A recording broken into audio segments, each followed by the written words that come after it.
The history of music on Halloween.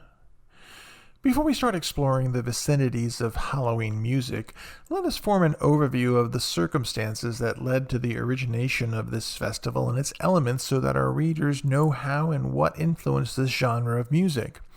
The inception of Halloween can be traced back to the days of ancient Celtic festival of Samhain. According to the Celts, the night before the new year of harvest, the worlds of the dead and alive were no more separately defined. These two components intermingled, and on the night of the 31st, the dead souls were believed to have returned to earth. Apart from damaging their freshly sown crops and troubling the living, the Celts assume that in the presence of the dead, the priests can predict the future, especially for the long, cold winter. To commemorate these events, the clan dressed up as ghosts and set bonfires around which they gathered to burn crops and sacrifice their animals to the deities. After completing the celebration, the Celts relit the bonfire to send prayers asking the Almighty to protect them from the oncoming winter. Therefore, taking into consideration the purpose and history of Halloween, the music is meant to uphold the true spirit of celebration and propagate the age-old characteristics of the same. Nevertheless, the Christian Church had imposed several prohibitions on Halloween and its music alike. Even though these strict rules were delineated centuries back, the Western countries abide by them even today. Halloween music in the mid-90s. Furthermore, circa the 1950s and 1960s were the hub of spooky Halloween music in the USA. Every band that ever performed before the crowd or had a few tracks labeled with their name had composed a Halloween song that formed a generous portion in the entire collection. The most famous Halloween songs from the preceding century are namely Frankenstein's Den, Mummy's Ball, The Munster Mash, and the authenticity of these songs lies in the fact that they have been injected with the musical ingredients in such a way that it seems almost impossible to set apart the group of Halloween facets from their counterparts. All these bands took initiative to release these Halloween songs to comply with the common demand of the public, and in the hope that these pieces will fetch them a show or two on the radio or stage. The doo-wop sounds were aimed at the pleasure of the audience from an objective point of view, while the lyrics were meant to be heard in intrinsic details through the radio programs.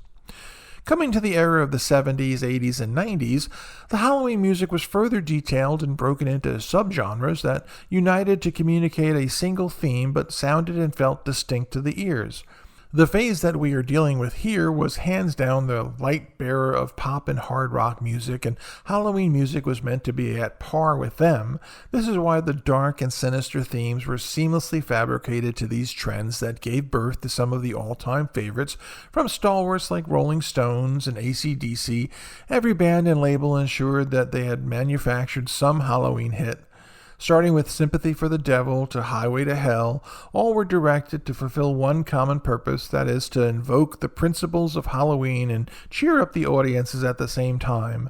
These songs had also incorporated several elements of the blues and matched on multiple levels apart from the notes and chord progressions. Interestingly, the responsibility of producing Halloween music was not solely endowed upon the bands.